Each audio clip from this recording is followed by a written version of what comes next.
अगला प्रश्न ध्यान दीजिएगा, प्रश्न संख्या 22 कह रहा है कि निम्न में से कौन सा विषय जो है भारतीय संविधान की 7वीं अनुसूची, ठीक है, थर्ड समवर्ती सूची में शामिल है। तो कौन सा पुलिस, लोक व्यवस्था, कारागार या दंड प्रक्रिया।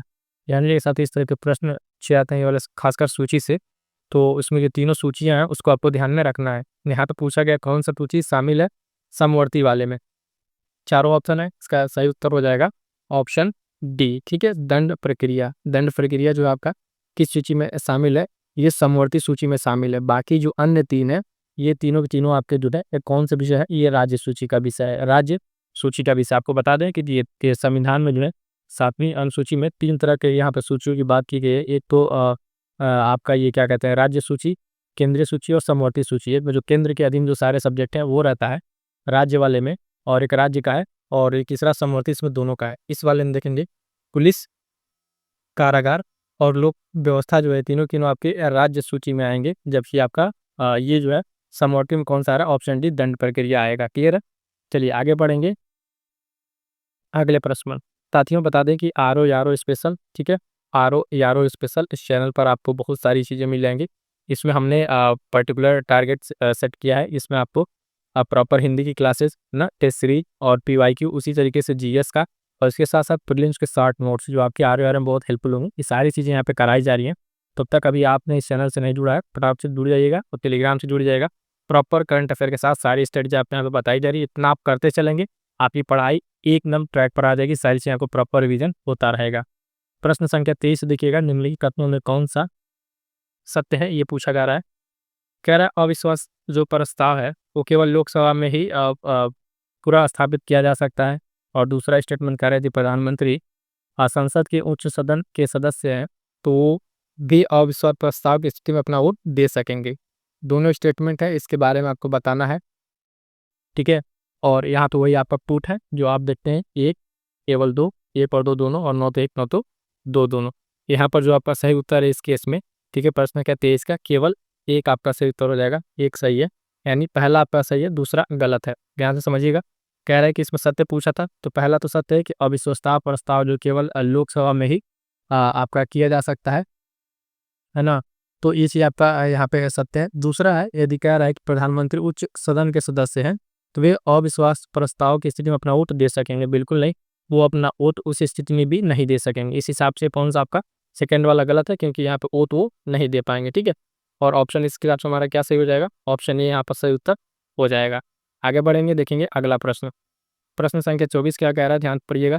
यदि वित्तीय आपातकाल की घोषणा करने के दौरान लोकसभा विघटित हो जाए, ठीक है, फाइनेंशियल इमरजेंसी और लोकसभा क्या हो जाए, विघटित हो जाए, तो यह घोषणा पुनर्गठित लोकसभा की प्रथम बैठक के बाद कितने दिन तक प्रभावी रहेगी। यानी ये कितने दिन तक यहाँ पर प्रभावी रहेगी, तो ऑप्शन आपको कह रहा है 60 दिन, 30 दिन, 1 वर्ष, है ना, या फिर अनिश्चित काल तक। तो ध्यान दीजिएगा, ये जो यहाँ पर आपका सही उत्तर हो जाएगा ऑप्शन बी 30 दिन। इसमें क्या बताया जा रहा है, भारतीय संविधान का जो अनुच्छेद है 360 जो है क्या करता है, वित्तीय आपात की घोषणा करने की शक्ति प्रदान करता है किसको, राष्ट्रपति को, ठीक है। 360 के अंतर्गत ये है वित्तीय आपात। यहाँ पे चीजें बताई गई हैं कि वित्तीय आपात की अगर घोषणा हो जाती है तो इसको जो है संसद की क्या कहते हैं, संसद से इसको जो है 2 माह के भीतर इसको संस्तुति या के लिए मिलना अनिवार्य है।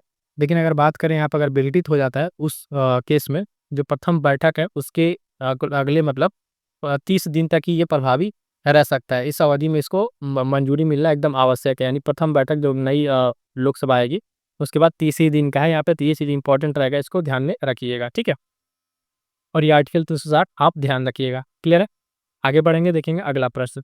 अगला प्रश्न क्या 25 कह रहा है, भारतीय संविधान के अनुच्छेद 371 ख में निम्न राज्यों में से किसके लिए विशेष वन का प्रावधान है, ठीक है। तो ये चीज ध्यान रखिएगा, इसमें बात किया गया है, कह रहा है नागालैंड, असम, मणिपुर या आंध्र प्रदेश।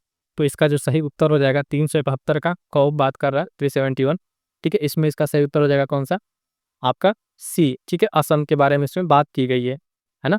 इसमें विशेष वन किस राज्य के लिए, तो इसमें 71 ख में कौन सा है आपका, आपका असम हो जाएगा। क्लियर है। इसके साथ ही ध्यान दीजिएगा साथियों, जो 371 है, ठीक है, इसके ए से लेके जो अन्य है, ए बी सी करके, और भी बाकी जिसमें अन्य राज्य हैं जो स्पेशल प्रोविजन में है, उनको भी एक बार जरूर देख लीजिएगा। देखिएगा केसरी जब भी आप लगाएं, है ना, और वहाँ पे जो प्रश्न आ रहा है अगर कोई गलत हो, जैसे मान लीजिए अगर आप ये प्रश्न यहाँ पर गलत हुआ, ठीक है, तो अब क्या करना है, इसको प्रश्न को कैसे शॉर्ट नोट्स बनाना है, आप जाएंगे इसके स्टैटिक पॉइंट पे, पोर्शन पे जाएंगे, वहाँ देखेंगे किससे संबंधित वह भी पॉइंट है, जिससे 375 का पॉक होगा, अन्य और भी स्पेशल राज्य, उन सारे राज्यों का जो है आप क्या करेंगे, वहाँ पे एक नोट्स बना लेंगे, या फिर आपके पास रिवीजन के लिए शॉर्ट नोट्स होना चाहिए। अगला प्रश्न है, देखिएगा प्रश्न नंबर 26, कह रहा पंचद्वाब निम्नलिखित में से किस एक का विशिष्ट लक्षण है। पंचद्वाब जो है किसका विशिष्ट लक्षण है, तो ध्यान से देखिए, कह रहा है सिंध का मैदान, पंजाब हरियाणा का मैदान, राजस्थान का मैदान या गंगा का मैदान।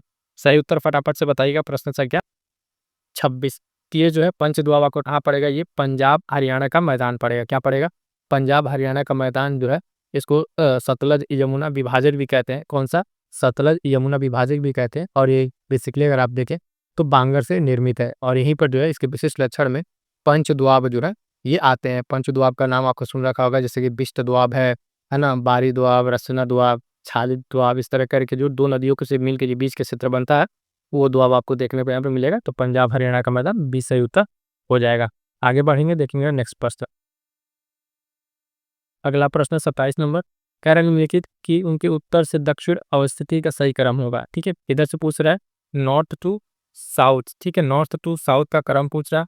यहाँ पे दिया हुआ जावेदी, है ना, नल्ला मलाई, अन्ना मलाई, है ना, पालकोंडा, ये चार आपको यहाँ पे पहाड़ियाँ दिया हुआ इस तरीके से। इसको क्या करना, आपको अरेंज करना, तो फटाक से अरेंज करके बताइएगा। ध्यान रखें नॉर्थ टू साउथ आपको जाना है। इंडिया का मैप अगर देखें नॉर्थ टू आपको साउथ जाना है, तो अरेंज कीजिएगा। तो सबसे ऊपर यहाँ पर जो आपका अगर मिलान में देखेंगे, ये सारा का सारा आप कहाँ पे पड़ेंगे सब, कि सारी की सारी पहाड़ी आपकी पूर्वी घाट की पहाड़ियाँ हैं। ठीक है, पूर्वी घाट में स्थित ये इनका क्रम है। तो सबसे ऊपर आपका आएगा नल्ला मलाई। ठीक है, नल्ला मलाई के पास आपको मिल जाएगा पालकोंडा, यानी 2 के बाद 4 आप देखिए, 2 के बाद 4 आपको सी में ऑप्शन में मिल जाएगा। उसके बाद से आपका क्या हो जाएगा, जावेदी की पहाड़ी। उसके बाद से एक बीच में आता है, कौन नाम याद रखे, सेवराय। ठीक है, सेवराय की पहाड़ी भी बीच में आता है। उसके बाद से आएगा आपका अन्नामलाई। ठीक है, इस तरीके से क्रम होगा, इनका क्रम आपको ध्यान में रखना है। तो हमारा सही उत्तर हो जाएगा 2 4 1 3। ठीक है, तो ये जो क्रम आपका नॉर्थ टू साउथ में आ रहा है, अगर आप देखें तो इसी साइड में आपकी सारी पहाड़ियाँ देखने को मिलेगी। आप यहाँ पे मैप पे जाइएगा, देखिएगा, तो यहाँ पे आपको सारा का सारा देखने को मिल जाएगा। क्रम था नल्ला मलाई, पालकोंडा, जावेदी, और उसके बाद से बीच में हमने एक नाम बताया, कौन सा, सेवराय। ठीक है, सेवराय, उसके बाद से अन्नामलाई। क्लियर है, सी आंसर सही होगा। देखिएगा, इसमें आपको एक दो बार बता देते हैं चीज़ें, ताकि क्लियर हो किस तरीके से प्रश्न पूछा है, क्या क्या यहाँ पे चीज़ें हैं। तो यहाँ से सिर्फ कई लोग कहता है ना कि अभी ये सिर्फ क्वेश्चन बताइए, आंसर बताइए, और भागम भाग लगा रहा है, लेकिन नहीं, जो वहाँ पे पॉइंट्स अगर एक दो पॉइंट सब बताने लगे तो बिना बताए तो आगे जाएंगे नहीं। चाहे आपको अगर समझ में आए तो अच्छा, नहीं आए तो कोई बात नहीं। ठीक है, तो इस चीज़ आपका ध्यान रखिएगा, क्योंकि पॉइंट बताना जरूरी है, वो चीज़ आपको समझ में आना चाहिए। अगला पॉइंट इसी तरीके से है, क्या है, सूची वन और जलप्रपात है, और मिलान करने वाला एक तरफ नदी दिया हुआ है। इस तरीके के प्रश्न है, नीचे आपको कूटी यहाँ दिया रहेगा। तो देखिएगा इसमें कौन कौन सा है, नाम दे रखा है, अमृतधारा कह रहा है, डुडुमा है, गोकाक है, दूधसागर है, और अलग अलग नदी के यहाँ पे नाम दिया हुआ है। तो फटाक से मिलाइए, आप देखिए कौन सा आंसर यहाँ पे आपका सेट बैठेगा। ठीक है, इसको थोड़ा समय लीजिए आप और मिलाइए, कौन किस पे बनेगा। चलिए हम बताते हैं आपको। देखिए, सबसे पहले बात करेंगे अमृतधारा की।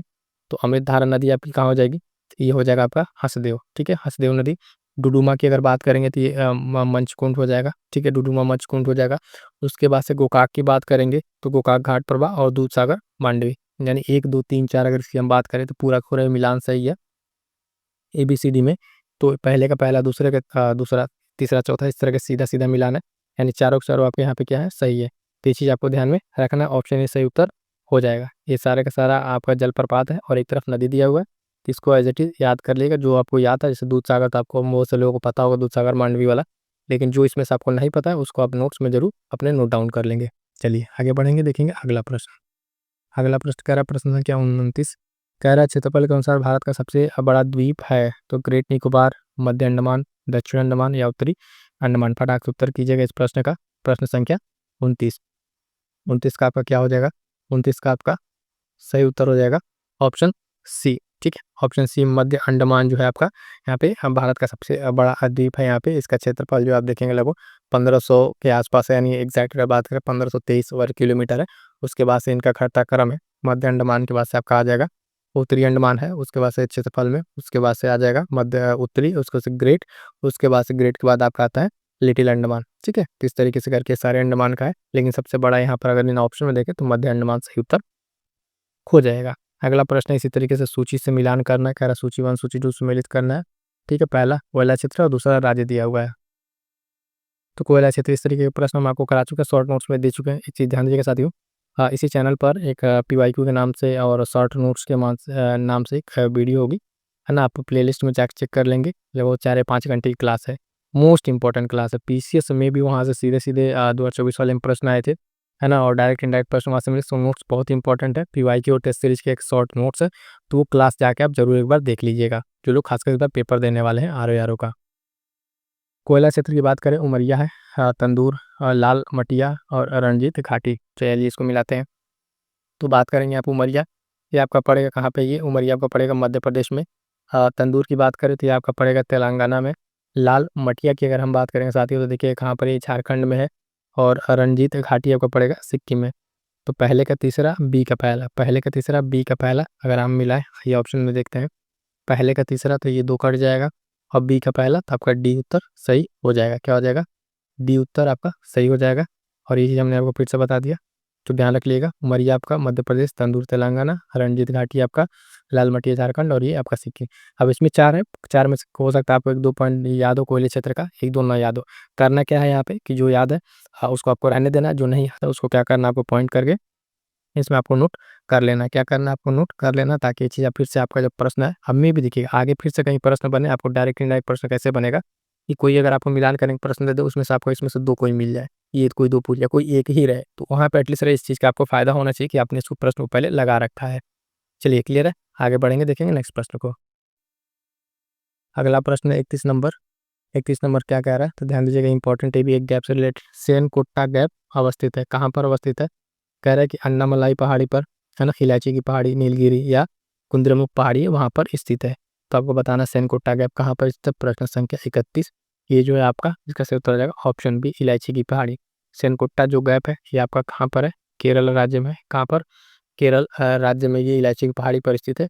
और ये जो है तिरुवनंतपुरम आपके लिए केरल तथा मदुरई यानी तमिलनाडु के बीच में, केरल और तमिलनाडु के बीच में ये गैप जो है आपको क्या करता है, इस चीज़ को ये गैप जोड़ता है। केरल और तमिलनाडु, यानी केरल का तिरुवनंतपुरम है और मदुरई आपका तमिलनाडु का, 2 जगह इलायची की पहाड़ी से होके यहाँ पर इसका सही उत्तर हो जाएगा। ठीक, आगे बढ़ेंगे, देखेंगे अगला प्रश्न। अगला प्रश्न क्या करा, प्रश्न संख्या 32 कथन कारण वाला है, वही फिर से आ गया। अब इस तरह के प्रश्न देखते हैं, आपको समझ आना चाहिए कि इसमें करना क्या है। अभी कथन है और कारण है, तो पहले दोनों चेक करना है कि दोनों सही है कि नहीं है। उसके बाद हमें क्या देखना रहता है कि ये उसका कारण जो है उसको सेटिस्फाई कर रहा है कि नहीं। कह रहा है कि उत्तर प्रदेश की अधिकांश नदियों का प्रवाह उत्तर से दक्षिण की ओर है। किधर कह रहा है, उत्तर से दक्षिण की ओर, किधर की, उत्तर प्रदेश की। तो अगर आप देखें थोड़ा, तो हम आपको बताएं, मान लीजिए ये आपका ये उत्तर प्रदेश, तो उत्तर प्रदेश में क्या कह रहा है कि नदियों का प्रवाह उत्तर से दक्षिण की ओर। तो उत्तर आपका क्या होगा, मान लीजिए ये आपका उत्तर और ये दक्षिण।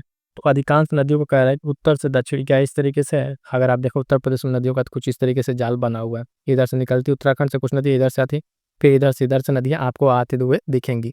तो अधिकांश नदियों की बात करें तो पहले ही स्टेटमेंट आपका क्या हो गया, ये पहला आपका हमें लग रहा है ये गलत हो गया। ठीक है, ये आपका गलत होगा। दूसरा कह रहा है प्रदेश का उत्तरी और पश्चिमी भाग ऊंचा है और हिमालय पर पर्याप्त जल स्रोत है। तो प्रदेश का जो उत्तरी और पश्चिमी भाग है वो ऊंचा है। तो अगर बात करें उत्तर प्रदेश की, तो ये वाला जो रीजन बता रहा है, ठीक है, ये वाला रीजन आपका ये ऊपर का कह रहा है उत्तरी और पश्चिमी, ठीक है, पश्चिमी ये भाग ऊंचा है, तो इधर ही से तो नदियाँ इधर आती हैं, तो ये बात बिल्कुल सही है। और जो आपका हिमालय वो पर्याप्त जल क्षेत्र उसके पास तो है ही है, यानी कारण सही है, ये गलत है। तो ये वाला ऑप्शन आपको देखना है इसमें, यानी हाँ आप कह लीजिए ये व्याख्या वाला तो कट ही जाएगा दोनों। तो ये सही, डी वाला, हाँ सही, ये देखिए डी वाला ये गलत है और सही है। क्या होगा इसमें आपका, ए गलत और सही हो जाएगा। तो ये चीज़ क्लियर हो गया क्यों, किस तरीके से उत्तर से अधिक नदियों का प्रवाह जो है किधर है, उत्तर पश्चिम से दक्षिण पूर्व की ओर। अगर नदियों की बात करें तो हमने बताई दिया किधर से किधर प्रवाह है, तो ये भी ध्यान रखिएगा। इसमें अगर हम दिशा की बात करें, नदियों का जो अधिकांश नदियों का प्रवाह है वो कहाँ पर है, वो उत्तर पश्चिम से, ठीक है, उत्तर यानी इस वाले साइड से उत्तर, और पश्चिम इधर से लेकर वही वाला रीजन आपका दक्षिण पूर्व की ओर है, यानी साउथ ईस्ट की तरफ है। तो ये चीज़ आपको बता दिया, आपको जनरल सा था, इसमें गलत नहीं होना चाहिए था। आगे बढ़ेंगे, देखेंगे अगला प्रश्न, यूपी स्पेशल, ठीक है, यूपी स्पेशल प्रमुख मेले और स्थान। साथियों ध्यान दीजिएगा, RO में, यूपी पीसीएस में तो खैर क्वेश्चन नहीं थे, लेकिन RO में आपके यूपी स्पेशल के प्रश्न रहते ही रहते हैं। इस चीज़ के लिए भी क्लासेस हैं, अवेलेबल है, हालांकि उसके लिए भी नई क्लास भी आएगी फिर से एक बार रिवीजन के लिए। यूपी स्पेशल की चैप्टर वाइज जाइएगा, इसमें प्लेलिस्ट देखिएगा RO या फिर ढूंढिएगा, इसमें मिलेगा video. Chapter wise UP special का आपका हर एक एमसीक्यू करा दिया गया है, जहाँ से आपको क्वेश्चन मिलेंगे, जिसमें से एक चैप्टर आता है उसमें प्रमुख मेले का, कौन कौन सा मेला कहाँ लगता है, और ये मेंस आंसर राइटिंग में भी आपको आता है, यूपी पीसीएस मेंस वालों के लिए बता दें, वहाँ पे भी इस पे प्रश्न पूछा जाता है। तो ये चीज़ इंपॉर्टेंट रहेगी, जा क्लास देख लीजिएगा। प्रमुख मेले और स्थान, तो कह रहा है रामनगरिया मेला है ना, कालिंजर का मेला, द्रुपद मेला, ददरी मेला, ये सब कहाँ कहाँ पे लगता है, तो फटाक से एक बार देख के बताइए। और इधर आपका ऑप्शन होगा ABCD का है, कौन किधर मैच होगा। चलिए आपको बताते हैं, रामनगरिया मेला की अगर हम बात करेंगे तो ये आपका पड़ता है कहाँ पे, फर्रुखाबाद में, ठीक है, दूसरे पे फर्रुखाबाद। कालिंजर का मेला आपका पड़ेगा कहाँ पे, बांदा में, ठीक है, बांदा। द्रुपद मेला आपने सुना होगा, कितनी बार चर्चा में था, वाराणसी। और ददरी मेला बलिया। तो अगर आप देखें यहाँ पर, तो कौन सा आपका बन रहा है, पहले का दूसरा, ए का दूसरा, बी का पहला, ए का दूसरा, और सी का चौथा, और डी का तीसरा। तो हमने क्या देखा यहाँ पे, ए का दूसरा, तो ये दोनों कट जाएगा। बी का पहला था, सी का चौथा था, सी का चौथा था ना, ठीक है, तो ये भी कट जाएगा।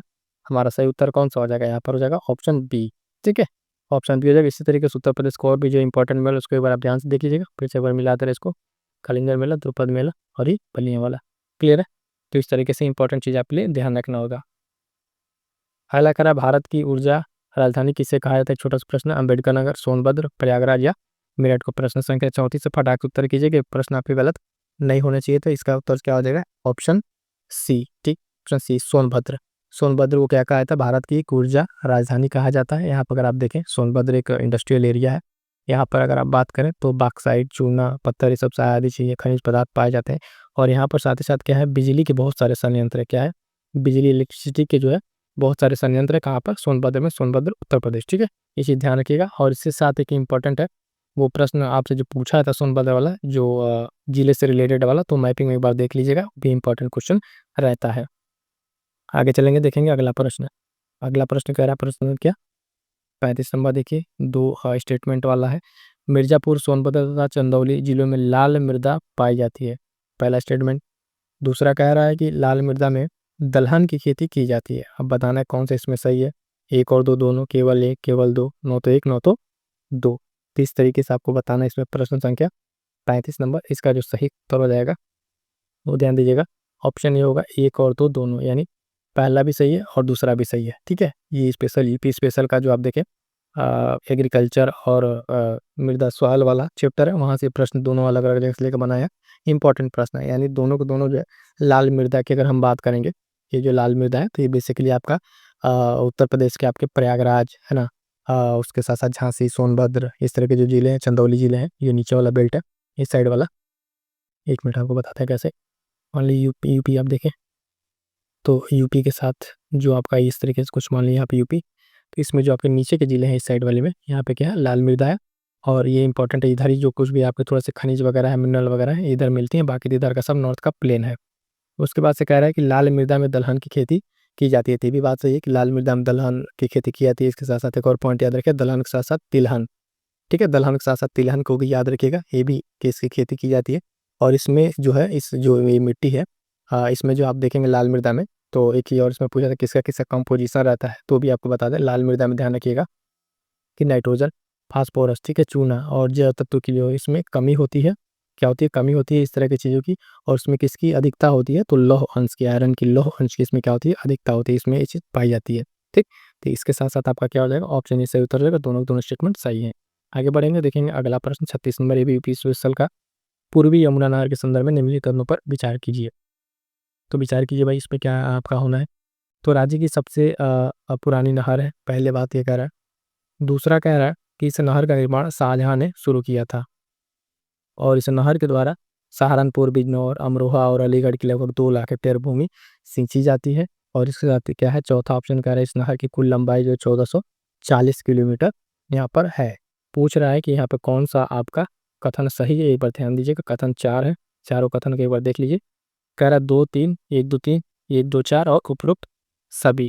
तो यहाँ पर जो है कौन सा ऑप्शन आपका यहाँ पर सही होगा, ये चीज़ आपको देख के बताना है। देखिएगा इसमें जो आपका ऑप्शन है, आपको बताते चले, सबसे पहला सही है, दूसरा भी सही है, तीसरा आपका गलत है, चौथा इसमें सही है। अब क्या इसमें किस तरीके से है, तो पहला जो इसमें बात दिया हुआ है, राज्य की सबसे पुरानी नहर है, ये बात आपका बिल्कुल सही है। इसका निर्माण शाहजहां ने शुरू किया था, तो ये लगभग आप देखें 1830 में, कब, 1830 में इसका जो निर्माण किया गया था, ये भी सही है। तीसरा आपका गलत है, तो क्यों गलत है? इसमें जो सहारनपुर, बिजनौर या ये एरिया नहीं है आपका, ध्यान दीजिएगा। ये सहारनपुर, उसके साथ साथ शामली है ना, शामली, मुजफ्फरनगर, मेरठ, गाजियाबाद, ये होते ये हापुड़ दिल्ली के एरिया में ये सींचा जाता है। तो ये वाला जो आपका रीजन दिया हुआ है, रीजन गलत है। और ये इसके बारे में बताया था कि शाहजहाँ द्वारा पिट खुदवाया गया था, और ये लंबाई याद रखे थे, पुल लंबाई 1440 किलोमीटर, ये भी सही है। 3 को हटा के बाकी आपका सही है। ये भी कट जाएगा, ये भी कट जाएगा, ये भी कट जाएगा। 1 2 4 आपका यहाँ पर क्या है, सही आंसर हो जाएगा। अब देखिएगा, ये एक प्रश्न था, लेकिन यहाँ से आपके कई पॉइंट आपको बनेंगे पूर्वी यमुना के बारे में। जैसे अगर अलग फैक्ट के रूप में आपसे पूछ सकता है, तो पूर्वी यमुना नहर के बारे में, पहले तो उत्तर प्रदेश की सबसे पुरानी नहर, ठीक है, जो शायद शाहजहाँ के द्वारा शुरू कराया हो। और तीसरा लंबाई वाला ध्यान रखिएगा। ये जो पॉइंट है, ये बहुत ज़्यादा मतलब वो नहीं, कई सारे जिले हैं तो नाम याद रखना थोड़ा सा मुश्किल होगा, लेकिन ये 3 जो फैक्ट है, ये पूर्व फैक्ट है, इसको आपको ध्यान में रखना है। अगला फिर से कि फी स्पेशल का प्रमुख घराना, ठीक है, और विशेषता सुमेलित करना सूची 1 और 2 से। तो सहारनपुर घराना, रामपुर घराना, इटावा, शाहजहाँपुर, और यहाँ की विशेषता क्या रही है वो विशेषता बताना है। फिर आपको जो कूट दिया हुआ है उससे आपको मिलान करना है। तो देखिएगा, सहारनपुर घराना के हम बात करेंगे तो यहाँ पे क्या विशेषता थी, तो यहाँ पे जो है ध्रुपद गायन थी। क्या थी? ध्रुपद गाय।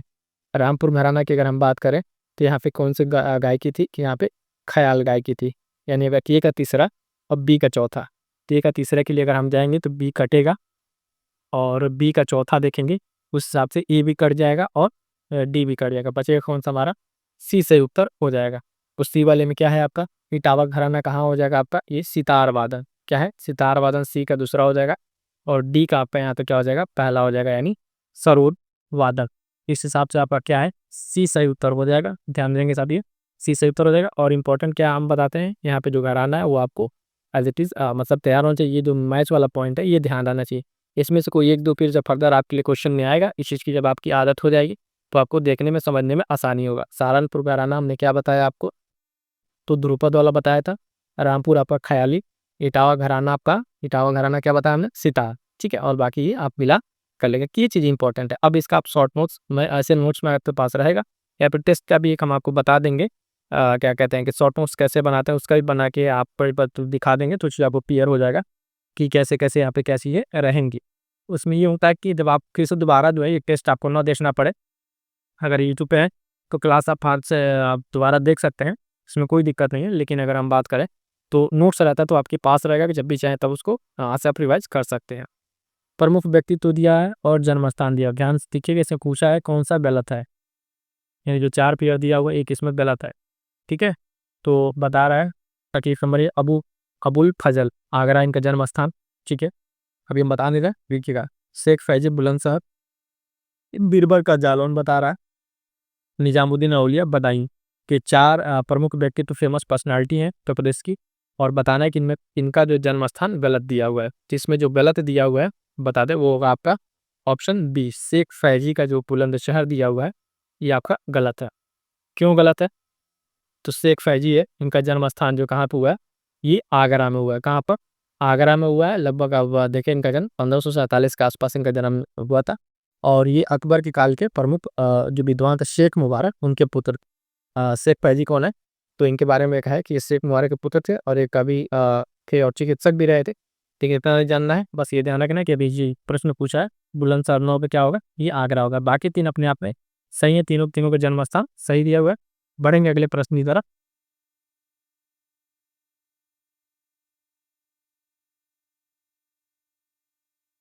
अगला प्रश्न देखिएगा 39 नंबर, ये भी 2 कथन का है, और जन उससे है सेंट्रल वाला इंपॉर्टेंट दीजिएगा। उत्तर प्रदेश में जन्म जो घनत्व है सर्वाधिक वृद्धि 1961 से 71 के बीच में हुई, और उत्तर प्रदेश में न्यूनतम जनसंख्या घनत्व वाला जिला आपका भदोही है।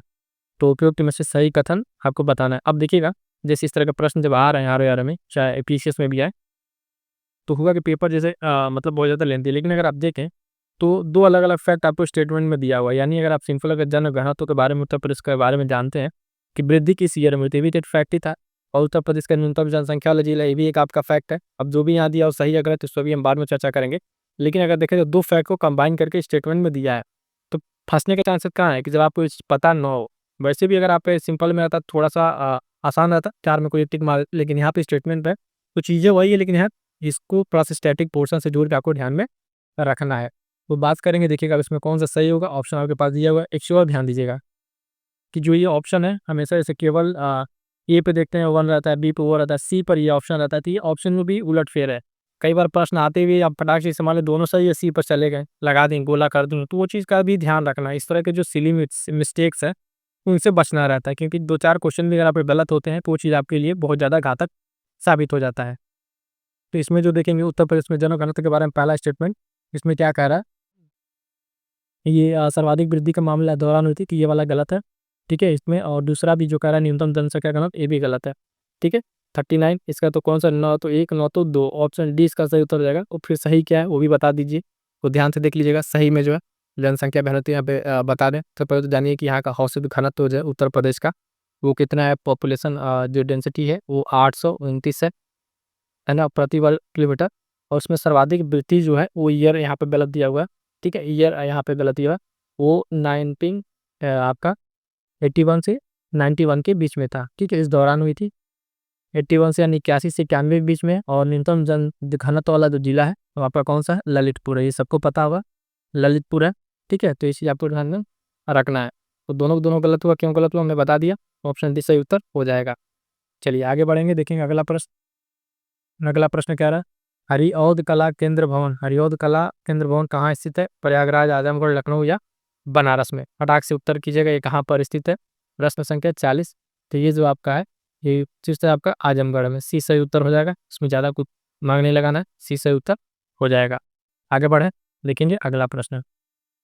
अगला प्रश्न इसी तरीके से फिर सूची का है, और सूची में वही प्रमुख प्रजातियां दिए हुए और स्थान दिया हुआ है। इसको सम्मिलित करने वाला बाकी पूरा आप समझ ही रहे हैं पैटर्न। इसी के टू द पॉइंट क्वेश्चन पे आते हैं। तो आम दिया हुआ है, ठीक है, दशहरी है, सफेदा है, रटौल है और लंगड़ाम है। ये उत्तर प्रदेश के किन किन जिलों में फेमस है, तो आपको देख के बताना है, मिलान करें। चलिएगा, दशहरी की अगर हम बात करें, दशहरी आम तो आप फेमस है, दशहरी आम आपका कहाँ का, मलिहाबाद का, ठीक है, लखनऊ मलिहाबाद दशहरी आम। सफेदा की अगर आप बात करेंगे तो सफेदा कहाँ है, सफेदा आम आपका सहारनपुर। रटौल, रटौल की अगर बात करें, रटौल आम ये आपका कहाँ का है, बागपत का है। और लंगड़ा आम बनारस। तो पहले का दूसरा और दूसरे का पहला, ठीक है, पहले का दूसरा, दूसरे का पहला, ये वाला ऑप्शन देखें, कोई ऑप्शन एलिमिनेट हो रहा है। पहले का दूसरे से तीर उड़ जाएगा, दूसरे का पहला, दोनों बच गया। सी का चौथा बताया था रटौल आपका बागपत, तो सी का चौथा आपका डी सही उत्तर हो जाएगा। कौन सा है आपका यहाँ पर, यहाँ पर सही उत्तर कौन सा हो जाएगा, डी, ठीक है। तो ये इंपॉर्टेंट रहेगा। इस तरह के एग्रीकल्चर से रिलेटेड जो आम है या फिर कोई प्रजातियाँ, सरसों है, उनके भी नाम, मक्का है, इस तरह के नाम भी आपसे पूछ लिए जाते हैं। आर स्पेशल वाले में इसमें पूछा जाता है। दशहरी आपका यहाँ पे हो गया, सफेदा सहारनपुर, रटौल बागपत, लंगड़ा बनारस, ठीक है, सही हो जाएगा। आगे बढ़ेंगे, देखेंगे अगला प्रश्न। अगला प्रश्न देखिएगा, इंपॉर्टेंट है, मैपिंग से रिलेटेड है। कह रहा है कैस्पियन सागर के संदर्भ में निम्नलिखित तथ्यों पे विचार के लिए बताना है कौन सा असत्य है कैस्पियन सागर में, और रॉन्ग बताना है हमें, इसी ध्यान रखिएगा। तो कह रहा है कि यह खारे पानी की विश्व की सबसे बड़ी झील है। दूसरा कह रहा है उत्तर में काराबुगास की खाड़ी स्थित है। तो बताइए कौन सा, केवल एक, केवल दो, ठीक है, यहाँ फिर से ऑप्शन चेंज कर दिया है, मतलब सेटअप इसका। तो इसका जो सही उत्तर हो जाएगा प्रश्न संख्या आपका 42, इसका सही उत्तर क्या हो जाएगा, ऑप्शन बी केवल दो। यानी ये जो पहला गलत है। और एक मिनट, देखिए हमें असत्य बताना था, क्या ही बताना था, असत्य बताना था। तो इस हिसाब से हम अगर देखें ऑप्शन, तो पहला सही होगा इसका। तो ध्यान दीजिएगा, यहाँ पे इसी तरह की मिस्टेक होती है। हमसे पूछा क्या है, असत्य है, कि ये जो पहला स्टेटमेंट है ये बिल्कुल आपका सही है, और दूसरा जो है ये गलत है। क्यों गलत है, तो ये जो काराबुगास की खाड़ी स्थित है, इसके उत्तर में नहीं है, इसके कहाँ पर है, दक्षिण में है। कहाँ पर, दक्षिण में ये स्थित है। क्लियर हो गया। तो बताना हमको क्या था, गलत वाला है, इसलिए हमारा क्या होगा, ऑप्शन बी सही उत्तर हो गया। क्लियर हो गया ना, क्यों हमें गलत बताना था, गलत दूसरा है, पहला सही है। और ये क्यों गलत है, ये उत्तर में न होकर कहाँ पर है, इसके दक्षिण में है। तो बी ऑप्शन आपका सही उत्तर हो जाएगा। आगे बढ़ेंगे, देखेंगे अगला प्रश्न। अगला प्रश्न कह रहा था 43 नंबर, निम्नलिखित में से कौन सा भूकंपीय क्षेत्र मध्य महाद्वीपीय पेटी में स्थित नहीं है। फिर से बताना, नहीं है। तो देखिएगा, हाल्प्स कह रहा है, काकेशस है, आइसलैंड है या हिमालय। इसका सही उत्तर क्या हो जाएगा, प्रश्न संख्या 43 का आपका ऑप्शन सी, आइसलैंड जो है यहाँ पर स्थित नहीं है, ठीक है, इस क्षेत्र में स्थित नहीं है। तो सी सही उत्तर हो जाएगा। क्लियर यहाँ तक। ये जो आपका है आइसलैंड, ये कहाँ पे है, ये भूकंपीय क्षेत्र मध्य महाद्वीप में न होकर किस पेटी में स्थित है, ये आपका मध्य अटलांटिक पेटी में स्थित है। किसमें, मध्य अटलांटिक पेटी में स्थित है आइसलैंड, इसलिए इस वाले में नहीं होगा, सी उत्तर हो जाएगा।